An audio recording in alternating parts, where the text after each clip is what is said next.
నిన్న మేము పనసపాడు సుబ్రహ్మణ్యేశ్వర స్వామి గుడికి వెళ్ళాము. ఎందుకంటే మా ఇంట్లో స్వాములు ఇరుముళ్ళు కట్టుకుంటున్నారు.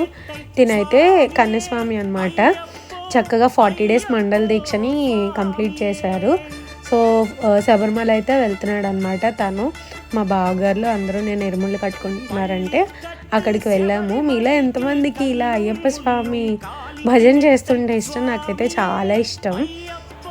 భలే వినడానికి చెప్పడానికి చాలా బాగుంటాయి కదా. ఎక్కడ పెడితే అక్కడ ఇప్పుడు మనకి ఈ స్వాములే కనిపిస్తూ ఉంటారు స్వామిమాల వేసుకుని. నిన్న డివోషనల్గా కంప్లీట్ అయింది నిన్న డే అయితే. మరి మీకు ఈ వీడియో నచ్చితే సబ్స్క్రైబ్ చేసుకోండి. నా వాచ్ యువర్ వీడియో.